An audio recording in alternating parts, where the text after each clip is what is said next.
Hi friends, आप लोग देख रहे हैं ऑनेस्ट ट्यूटोरियल और मैं हूं अकरम शेख। फ्रेंड्स, हमारे लास्ट वीडियो के अंदर हमने देखा कि मेमोरेंडम ऑफ एसोसिएशन के अंदर कुल मिला के छः क्लोजेज होते हैं। तो वो जो क्लोजेज जो हमने मेमोरेंडम ऑफ एसोसिएशन के अंदर हमने ऑलरेडी मेंशन कर दी है, उसमें सारी डिटेल हमने फिल कर दी है। तो अब अगर हमें उसमें कोई चेंजेस करना है तो हम उसको किस तरह से कर सकते हैं। तो आइए हम लोग देखते हैं कि किस तरह से चेंजेस होता है मेमोरेंडम ऑफ एसोसिएशन के अंदर। Memorandum of Association is important, fundamental and basic document of a company which cannot be easily changed. So memorandum of association जो है वो बहुत ही महत्वपूर्ण और फंडामेंटल यानी कि प्राइमरी डॉक्यूमेंट है और उसके अंदर चेंज करना बहुत इजी काम नहीं है, क्योंकि उसमें बहुत ही इंपॉर्टेंट हमने सारी इंफॉर्मेशन उसके अंदर मेंशन करके रखी है। However, depending upon the requirements, the memorandum of association can be changed in a restricted manner by following the provisions of the Companies Act. हाँ, अगर कुछ ऐसी हमारे सामने परिस्थितियाँ आ जाती है तो फिर हम अपने मेमोरेंडम ऑफ एसोसिएशन के अंदर चेंजेस हमें जो बदलाव लाने हैं वो हम लोग ला सकते हैं, लेकिन उसके लिए भी कुछ रेस्ट्रिक्शंस है। तो कंपनीज एक्ट के अंदर उसके बारे में भी कुछ प्रोविजंस बताए गए, वो प्रोविजंस के मुताबिक ही हम लोग उसके अंदर चेंजेस कर सकते हैं। तो वन बाय वन हम लोग देखते हैं जो हमारे क्लोजेस जो है नेम क्लोज, फिर रजिस्टर्ड ऑफिस क्लोज, फिर ऑब्जेक्टिव क्लोज, फिर अपना सब्सक्रिप्शन क्लोज, ये सब चीज़ों में हम लोग किस तरह से चेंजेस कर सकते हैं। वन बाय वन हम लोग इसको देखते हैं। Change in the name close. सबसे पहले नेम क्लोज में अगर चेंज करना है तो क्या करेंगे? A company may change its name clause by passing a special resolution to that effect and the same has to be approved by the central government. अगर हमें कंपनी का नाम चेंज करना है तो हमें पहले तो अपना बोर्ड ऑफ डायरेक्टर्स की एक मीटिंग बुलानी पड़ेगी, फिर उसमें एक स्पेशल रेजोल्यूशन पास करना पड़ेगा। जब स्पेशल रेजोल्यूशन जब पास करने की बात आती है तो जो मेंबर्स है उसमें से हमें टोटल 75% अगर वोटिंग अगर हमको मिलता है तो ही वो स्पेशल रिजोल्यूशन पास होता है। जब ये रिजोल्यूशन पास हो जाएगा तो इसे रिजोल्यूशन को हमें सेंट्रल गवर्नमेंट से पहले हमको अप्रूव करवाना पड़ेगा। Within 15 days from the date of such approval from the central government, the registrar of company must be informed by the company about such change of the name. जब central government से जब हमको नाम change करने का जब approval मिल जाएगा तो उसके 15 दिन के अंदर हमें जो रजिस्ट्रार ऑफ कंपनी है उसको हमें इन्फॉर्म करना पड़ेगा कि भाई हमने ये अप्रूवल मिल चुकी है और अब हमें ये नाम रखना है। The registrar enters new name of the company in the register of the company. फिर रजिस्ट्रार जो है वो कंपनी का नया नाम जो है वो रजिस्टर ऑफ द कंपनी के अंदर उसको मेंशन करेगा। However, no such approval of the central government is given necessary when the word private is added or deleted from the name on the conversion of any one class of company to another class। यानी अगर हमने central government जो है वो हमें approval कब नहीं देगी? जब हमें प्राइवेट से अगर पब्लिक कंपनी करनी है, when the word private is added or deleted from the name on the conversion of any one class of company to another class। यानी प्राइवेट को पब्लिक के अंदर अगर हमें कन्वर्ट करनी तो फिर नाम चेंज करने की हमें यहाँ पे अनुमति नहीं मिलेगी, या फिर पब्लिक से प्राइवेट करने के लिए भी यहाँ पे अनुमति नहीं मिलेगी, क्योंकि दोनों के अंदर बहुत सारी चेंजेस है, बहुत सारे डिफरेंसेस है दोनों प्रकार की कंपनी के अंदर। तो इस तरह का अगर हमें चेंज करना है नाम के अंदर तो उस तरह की हमको अप्रूवल नहीं मिलेगी। Second, change in registered close, registered office close. हमें अगर अपनी जो रजिस्टर्ड ऑफिस जहाँ पे हमने उसको एस्टेब्लिश की थी, अगर उसमें अगर हमें अपना एड्रेस में चेंज करना है तो उसके लिए क्या है? Change of registered office with in the same city bye अगर उसी सिटी के अंदर अगर हमें, यानी अगर मुंबई में अगर हमारी एक ऑफिस है रजिस्टर्ड ऑफिस और मुंबई में ही हमको रजिस्टर्ड ऑफिस अगर हमको चेंज करनी है तो उसके लिए क्या होगा? By passing resolution, any company can change its registered office. The company must inform such change of address within 15 days of such change of its registered office to the registrar of the company। यानी यहाँ पे हमें कोई company को special resolution pass करने की ज़रूरत नहीं है, लेकिन बोर्ड ऑफ डायरेक्टर्स की जो मीटिंग होगी उसके अंदर हमें अपना जनरल रेजोल्यूशन पास करवाना है अपना रजिस्टर्ड ऑफिस का एड्रेस चेंज करने के लिए। और जब वो रेजोल्यूशन पास हो जाएगा तो वो हमें रजिस्टर्ड ऑफिस जो अपना रजिस्ट्रार ऑफ कंपनी जो है वहाँ पे हमें 15 दिन के अंदर, ये रिजोल्यूशन पास होने से 15 दिन के अंदर हमें उसे इन्फॉर्म करना है। उसके अंदर सेकंड है हमारा change of registered office from one city to another within the same state. यानी एक ही स्टेट के अंदर एक सिटी में से दूसरी स्टेट में अब हमको यहाँ पे ट्रांसफर करना है एड्रेस। तो क्या होगा? The registered office of any company can be changed from one city to another, from the jurisdiction of one registrar to the jurisdiction of another registrar, after having passed special resolution by the company to the effect and also on the permission given by the regional director to that effect. यानी अगर हमें एक state के अंदर, एक city के अंदर है और दूसरी सिटी में अगर हमको अपने रजिस्टर्ड ऑफिस को अगर हमें ट्रांसफ़र करना है, उसमें एड्रेस चेंज करना है, तो फिर हमें ये क्या होगा कि जुडिशन भी चेंज हो जाएगा यहाँ पे, यानी कोर्ट जो होगी वो चेंज हो जाएगी। अलग डिस्ट्रिक्ट में गया तो वो डिस्ट्रिक्ट की कोर्ट हो जाएगी। तो इस तरह से होगा। तो यहाँ पे कंपनी को क्या करना पड़ेगा, एक special resolution, again special resolution में 75% वोटिंग मिलना ज़रूरी है। और अगर वो हो जाता है तो उसके बाद फिर हमें रीजनल डायरेक्टर जो होगा उसकी हमें यहाँ पे अप्रूवल लेनी पड़ेगी। तो third one is change of registered office from one state to another. और एक राज्य में से अगर दूसरे राज्य में अगर हमें लेके जाना है, अगर महाराष्ट्र में और हमको गुजरात में या राजस्थान में लेके जाना है, तो क्या होगा, registered office of a company can be shifted from one state to another state with the following condition. Shift हो सकती है लेकिन उसके लिए भी कंडीशंस है। पहला, the permission of the central government is to be obtained by the company. पहले तो सेंट्रल गवर्नमेंट की अप्रूवल चाहिए। After obtaining the permission from the central government within 30 days, application is to be presented to the registrar of the companies with certified copy of permission along with necessary fees in the requisite form। जब central government हमें permission दे देगी कि आप एक state से दूसरी state में आपकी रजिस्टर्ड ऑफिस को आप शिफ्ट कर सकते हैं, तो फिर वो 30 days के अंदर हमें कंपनी की जो रजिस्ट्रार ऑफिस जो है, रजिस्ट्रार ऑफ कंपनीज की जो ऑफिस है, वहाँ पे हमें इसको डिटेल मेंशन करवानी पड़ेगी। यानी हमको जो परमिशन मिली उसकी कॉपी हमें यहाँ पे सबमिट करनी पड़ेगी और उसकी जो भी चार्ज लगता होगा वो चार्ज भी हमको पे करना पड़ेगा।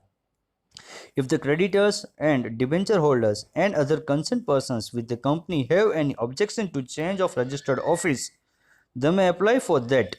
Intimation of such alteration of office shall be intimated to the registrar of the state where the office is being shifted, and a fresh certificate of incorporation shall be given by him indicating such change of the registered office।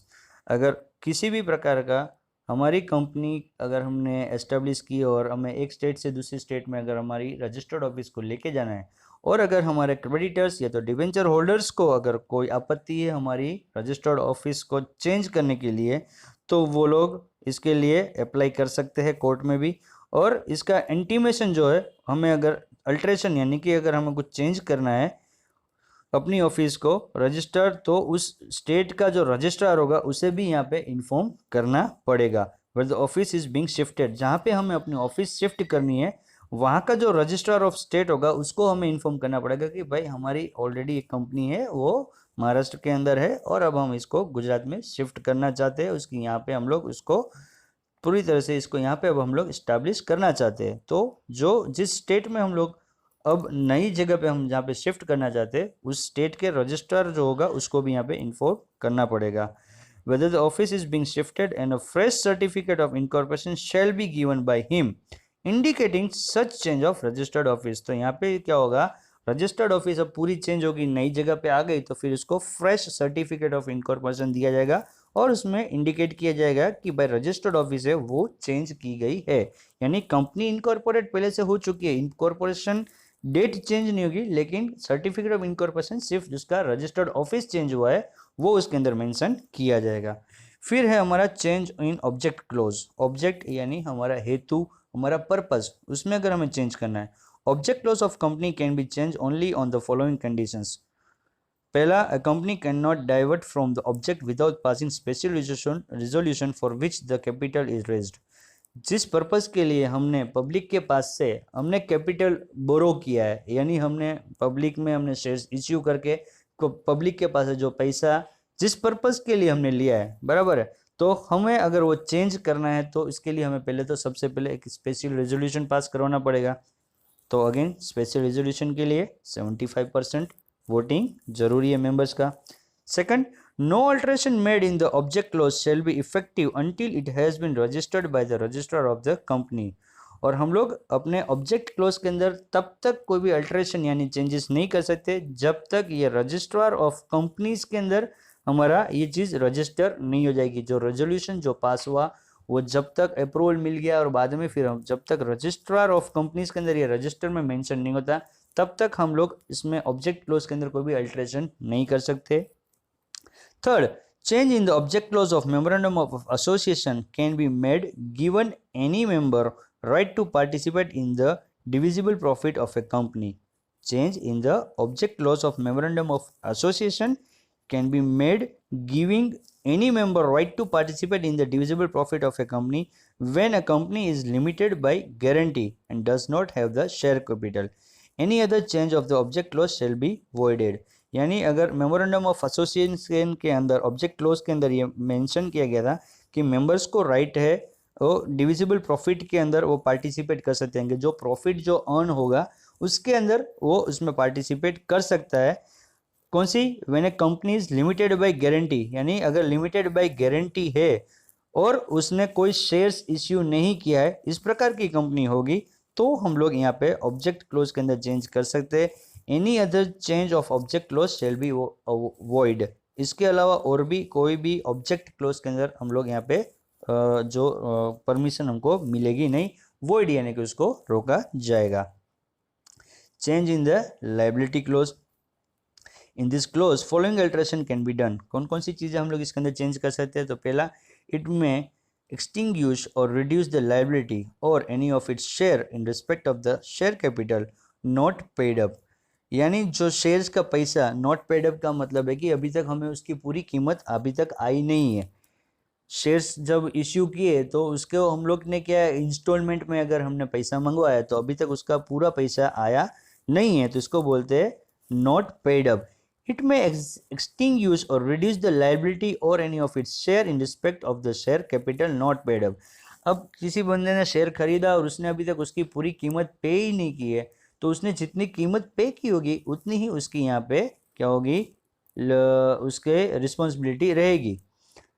A company limited by share capital or limited by guarantee may reduce its share capital by a special resolution। और company जो limited by share capital है और या तो फिर limited by guarantee है, वो अपना liability clause को reduce कर सकती है, लेकिन उसके लिए उसको एक special resolution पास करवाना पड़ेगा।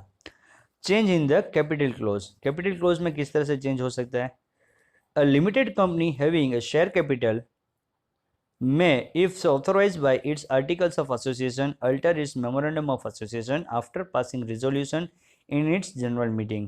लिमिटेड कंपनी है जिसके पास शेयर कैपिटल है, जिसने शेयर कैपिटल दिया है, if so authorised by its article of association alter its memorandum of association. उसके आर्टिकल ऑफ एसोसिएशन के अंदर उन्होंने ऐसा मेंशन किया है प्रोविजन के अंदर कि भाई हम मेमोरेंडम ऑफ एसोसिएशन के अंदर हम लोग कुछ चेंज करेंगे। क्या चेंज करेंगे, किस तरह से कि एक रिजोल्यूशन पास करके जनरल मीटिंग के अंदर हम लोग उसमें चेंजेस कर सकते हैं। By such resolution a company may change its capital clause in the following manner. तो ऐसे रिजोल्यूशन पास करने के साथ हम किस तरह से कुछ यहाँ पे कंडीशन है कि हम लोग अपना कैपिटल क्लोज को किस तरह से हम लोग चेंज करेंगे। तो फर्स्ट है increase is authorise share capital. Authorise share capital यानी कि एक बार कंपनी ने डिसाइड कर लिया कि हम जब इनकॉर्पोरेट करेंगे तो 10 करोड़ रुपए हमारा ऑथोराइज कैपिटल रहेगा, तो फिर कंपनी जब है 10 करोड़ से ज़्यादा कभी भी शेयर को इश्यू नहीं कर सकते। अब 10 करोड़ के शेयर उसने इश्यू कर दिया और अभी भी और फंड की रिक्वायरमेंट है, तो अपना ऑथोराइज शेयर कैपिटल उसको पहले तो बढ़ाना है। ऑथोराइज का मतलब क्या है कि उसको इतना ही परमिशन है, उससे ज़्यादा बियॉन्ड वो लोग नहीं जा सकते। तो अब ऑथोराइज शेयर कैपिटल अगर इंक्रीज करवाना है तो वो कर सकते हैं, लेकिन कैपिटल क्लोज के अंदर, लेकिन उसके लिए रिजोल्यूशन पास करवाना पड़ेगा। फिर consolidate and divide all or any of its share capital into shares of larger amount than its existing shares. यानी उसके पास जो कंसोलिडेट करेंगे यानी कि मिला देंगे या तो फिर उसको विभाजित कर देंगे। नंबर ऑफ शेयर्स जो थे या तो उसको मिला के उसकी शेयर की कीमत बढ़ा देंगे, या तो फिर बड़ा शेयर है यानी कि बड़ी कीमत के शेयर उसको विभाजित करके वो शेयर की कीमत को यहाँ पे कम भी कर सकते हैं। Subdivide its share or any of them into shares of smaller amount than is mentioned in the memorandum। और जो अगर हमने एक शेयर की जो कीमत अगर 100 रुपये है, अब उसकी कीमत घटा के मुझे 10 रुपये के 10 शेयर कर देने हैं, तो इस तरह का अगर मुझे कुछ भी स्मॉलर अमाउंट के अंदर अगर उसको मुझे डिस्ट्रीब्यूट करना है यानी उसका डिवाइड करना है, तो फिर इसको मुझे मेमोरेंडम ऑफ एसोसिएशन के अंदर मेंशन करना पड़ेगा। And then cancel the shares which are not taken by anyone and diminish the amount of its share capital। यानी हमने शेयर कैपिटल में तो हमने बता दिया कि इतनी अमाउंट हमारे पास आएगी, लेकिन जो किसी ने सब्सक्राइब किया नहीं, यानी कि किसी ने परचेज किए नहीं है, which are not taken by anyone, किसी ने लिया ही नहीं है, तो अब वो अमाउंट तो हमारे पास आने ही नहीं वाली है। तो फिर हम अपना शेयर की कीमत जो है उसको यहाँ पे, शेयर कैपिटल की जो अमाउंट है यहाँ पे हम इसको कम कर सकते हैं।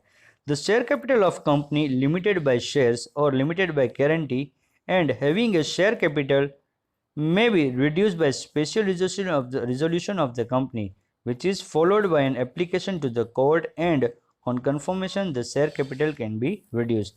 जो शेयर कैपिटल यानी कंपनी लिमिटेड बाय शेयर है या तो लिमिटेड बाय गारंटी है, और उसके पास जो शेयर कैपिटल जो है उसको अगर रिड्यूस करना है, किसी भी प्रकार से उसको अगर रिड्यूस करना है किसी भी वजह से, तो उसके लिए एक स्पेशल रेजोल्यूशन पास किया जाएगा और फिर उसको एप्लीकेशन करनी पड़ेगी कोर्ट के अंदर, और कोर्ट की तरफ से जब कंफर्मेशन आएगा उसके बाद वो अपना शेयर कैपिटल है उसको वो लोग रिड्यूस कर सकते हैं।